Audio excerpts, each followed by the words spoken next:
On vit une situation vraiment exceptionnelle, cette pandémie. On en parle beaucoup, on parle beaucoup évidemment du virus. Ça devient très déprimant tout ça et aujourd'hui, j'avais envie de vous faire une vidéo pour vous donner une certaine lueur d'espoir. Donc, le but de ma vidéo, c'est de vous donner un truc pour diminuer votre risque d'aggravation si vous contractez le virus. Ce qu'on ne souhaite pas, mais on sait qu'on a un certain risque de contracter le virus.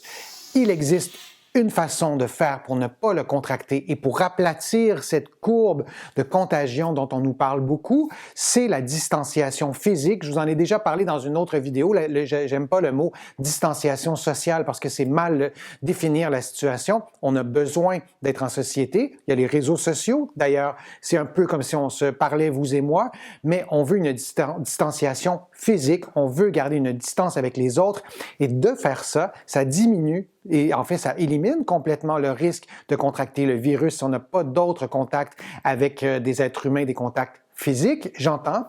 Et aussi, le fait de faire ça, ça aplatit la courbe, donc ça retarde un peu, ça prévient d'avoir cette fameuse vague qu'on ne veut pas avoir ou on veut l'avoir la moins grande possible. Bref, le but vraiment de ma vidéo, c'est de vous parler de ce facteur de risque-là ou de ces facteurs de risque-là d'aggravation si on contracte le virus. Et ce qui se passe en ce moment dans tous les systèmes hospitaliers du monde, moi je suis au Québec, la situation change d'un pays à l'autre, mais grosso modo, il y a des similitudes. Il y a des personnes qui contractent le virus, qui s'en remettent, qui n'ont pas de problème de santé associés à ça très important. Et il y a d'autres personnes qui doivent se rendre à l'hôpital, qui doivent être hospitalisées, qui doivent être parfois intubées, être placées sous respirateur artificiel, etc. Donc, des cas qui deviennent vraiment très, très lourds. Et c'est de ça dont on parle aujourd'hui. Si on contracte le virus et on arrive à rester dans une santé relative et à ne pas devoir être hospitalisé, ça change tout. Et si on arrivait à faire ça à l'échelle de la population, on aurait un effet immense sur la santé. Et de ça, on n'en parle pas vraiment souvent. Et moi, ça me choque un peu parce que le virus, on sait qu'il est là pour rester. Malheureusement, les scientifiques nous le disent. Ça ne partira pas dans 2-3 jours. On en a pour des semaines, probablement des mois et peut-être un peu plus. Tant qu'on n'aura pas de vaccin pour s'immuniser contre ça, bien, ça sera un peu difficile d'en faire abstraction. Donc, on a du temps pour soi, on a du temps devant nous et pour diminuer nos facteurs de risque d'aggravation si on contracte le virus, on a aussi un peu de temps et c'est de ça dont je vous parle aujourd'hui. Je vais vous donner un truc pour diminuer votre risque d'aggravation et ces facteurs de risque-là, on les connaît maintenant, on a assez de recul pour les identifier. Je vous en nomme quelques-uns. Le fait d'être à risque ou d'avoir des maladies cardiovasculaires, l'hypertension artérielle, le diabète et l'obésité.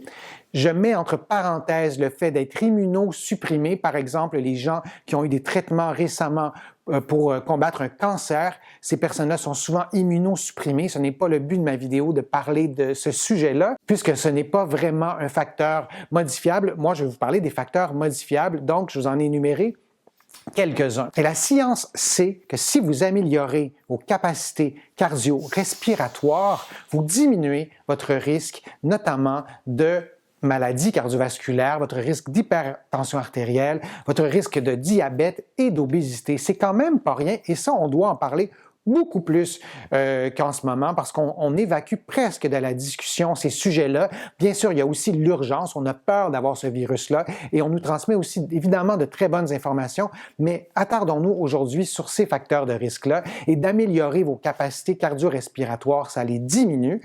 Donc, si vous contractez le virus, vous allez être à même de combattre un peu plus facilement ce virus-là. Comment on fait pour améliorer ses capacités cardio-respiratoires dans un délai relativement court? Je ne vous parle pas d'améliorer tout ça dans l'espace de 5 ans. Je vous parle d'améliorer ça en l'espace de quelques semaines, peut-être quelques mois. Et l'idée, ce n'est pas de devenir un athlète, mais d'améliorer ses capacités cardio-respiratoires. Je vous donne des trucs. Un truc, en fait, très simple, c'est de pratiquer une activité physique au moins 30 minutes, dans le meilleur des mondes, 40 minutes, au moins 3 fois par semaine et d'adapter cette activité physique-là à vos capacités physiques. Et si vous ne vous sentez pas en ce moment au meilleur de votre forme, vous ne vous sentez pas très, très athlète, ne vous sentez pas exclu. Au contraire, ma vidéo est destinée à vous, pour vous aider à améliorer ces capacités-là, pour, encore une fois, diminuer votre facteur de risque d'aggravation si jamais vous contractez le virus.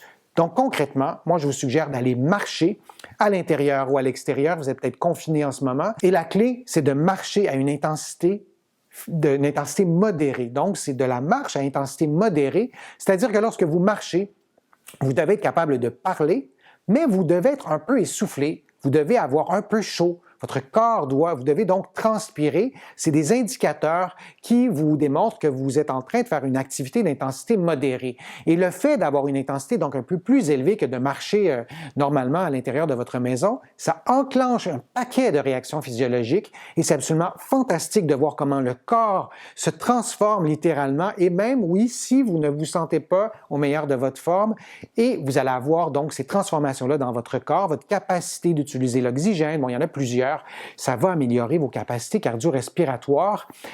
Et donc, vous faites ça pendant 30 à 40 minutes. Vous pouvez faire une petite période d'échauffement au début, là, commencer un peu moins vite, et vous y allez comme ça pendant 30 à 40 minutes. Plan B, si jamais ça vous intéresse moins, utilisez les escaliers. Si vous en avez chez vous à l'intérieur ou à l'extérieur de votre appartement, même paramètre. Les escaliers, monter les escaliers, c'est une activité d'intensité soutenue si on les monte trop rapidement. Et si vous faites une activité d'intensité soutenue, vous ne serez probablement pas capable de la maintenir pendant 40 minutes. Ça va être trop exigeant si vous n'êtes pas au meilleur de votre forme. Donc, montez les escaliers lentement. L'erreur que mes patients font le plus souvent, c'est qu'ils vont monter les escaliers trop vite. Donc, après 2 minutes, 3 minutes, 5 minutes, c'est impossible de continuer, ils sont à bout de souffle, il n'y a plus rien à faire. Il ne faut pas vous rendre jusqu'à l'essoufflement total. Allez-y graduellement, donc montez les marches hyper tranquillement. Ça peut être une marche aux 2 secondes, c'est vraiment très, très lentement. L'idée, c'est de faire une activité physique. C'est pas de vous rendre au 3e étage comme ça rapidement, parce que vous voulez soutenir l'activité. Et lorsque vous descendez encore plus lentement si vous voulez. Vous pouvez prendre une pause entre chaque palier, entre chaque étage de 30 secondes, 1 minute, si vous êtes trop essoufflé.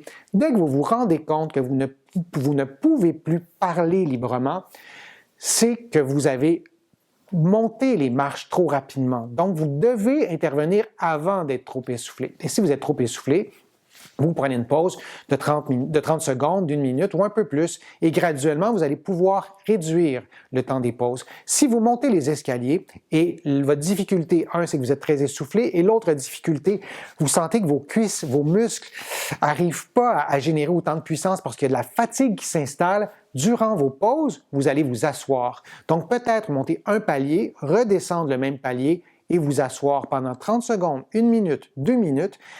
Donc, tous ces paramètres-là, vous les adaptez à votre condition physique, vous donc diminuez, vous augmentez certains paramètres, mais graduellement, vous essayez de vous rendre à 30 minutes, 40 minutes, soit d'escalier, soit de marche à l'intérieur, à l'extérieur, et vous allez améliorer vos capacités cardio-respiratoires. Mais ce qu'on peut dire à tout le monde, peu importe leur condition physique, que non seulement ces capacités cardio-respiratoires-là sont modifiables, et que de les améliorer diminue le facteur de risque d'un paquet de maladies qui sont des comorbidités vraiment aggravantes dans un contexte de virus comme on le connaît en ce moment. Et dernière chose, lorsque vous allez faire cette activité physique-là, essayez de faire l'activité physique 3 fois par semaine, 4 fois par semaine. Au début, vous pouvez faire une journée sur 2, vous pouvez même laisser passer 2 journées pour vraiment que votre corps puisse récupérer.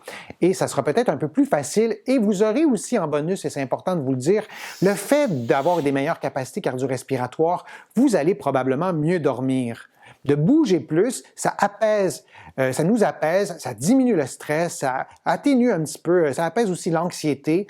Donc, il y a des effets vraiment positifs sur la santé mentale aussi, donc un meilleur sommeil. Et si vous dormez mieux et vous avez de meilleures capacités cardio-respiratoires, vous allez aussi avoir probablement un effet positif sur votre système immunitaire. Tout ça, ça a tendance à améliorer votre système immunitaire. Ça aussi, ce n'est pas immuable. On peut améliorer notre résistance. On peut vraiment améliorer notre système immunitaire jusqu'à un certain point, bien sûr, mais on n'est pas passif face à tout ça. Donc, vous allez avoir aussi cet effet-là qui est majeur dans un contexte où on sera peut-être appelé un jour ou l'autre à combattre ce virus-là. J'espère que ma vidéo était claire, que les informations étaient utiles.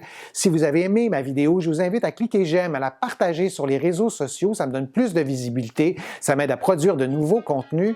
Je vous invite aussi à commenter la vidéo, à me faire des suggestions de prochaines vidéos. J'adore vous lire, je lis tous vos commentaires. Vous allez trouver beaucoup d'informations sur mon site web, le www.denisfortier.ca, et aussi dans mes livres que vous allez trouver un peu partout au Canada, en librairie et sur le web.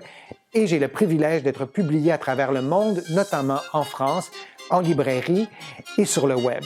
Je suis Denis Fortier. Je vous souhaite de rester en bonne santé. À bientôt.